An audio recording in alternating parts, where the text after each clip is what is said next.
I certainly don't think that talking about the American flag is a distraction for the President of the United States.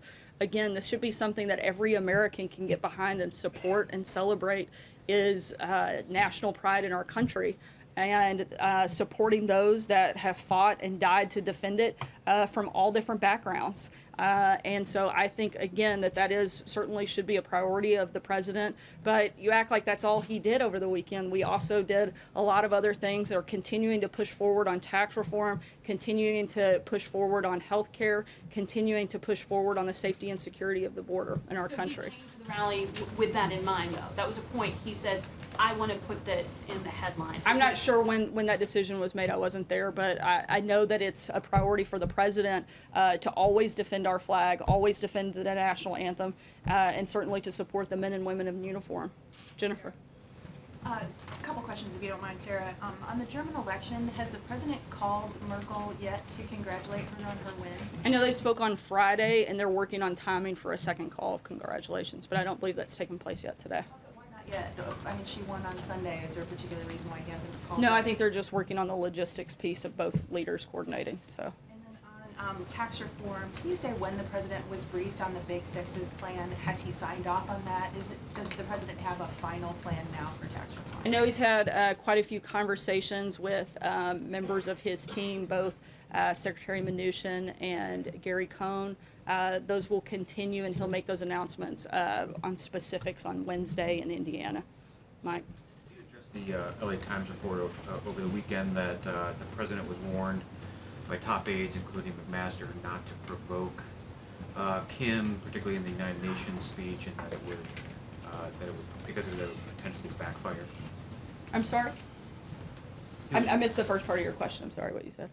The LA Times report that that the president was warned not to provoke Kim Jong-un in his United Nations speech because that it would potentially backfire, and now we see that they've taken this as a declaration of war. Sorry, as I've said many times before, I wouldn't use another news source as your source, but and I pushed back on that story at the time, but that's a false narrative. The national security team was involved and engaged throughout the speechwriting process and was very happy with the president's speech at the UN. Go ahead. Sarah, when Colin Kaepernick says that his protest is about fighting police brutality, fighting racial disparity, racial injustice, you're not taking him at his word. You're saying the focus has long since moved on. But when white supremacists say that their protest is about heritage, not hate, the president does take them at their word. So why is there this disparity about who gets to decide what protest is about? I think if the debate is really for them about police brutality, they should probably protest the officers on the field that are protecting them instead of the American flag. Sorry. I'm sorry. So I wanted to ask on the interview the president gave this morning on the radio, he seemed pretty pessimistic about health care, and I wondered what his interactions were today. Is he calling individual senators? Is the vice president calling? I know the vice president had been doing that. What is his thought today? And do you think there will be a vote this week? Whether or not there's a vote, we sure hope so. We've been calling on Congress to do what they were elected to do, and certainly what most of them campaigned on, and that's to repeal and replace Obamacare. We're continuing to push forward.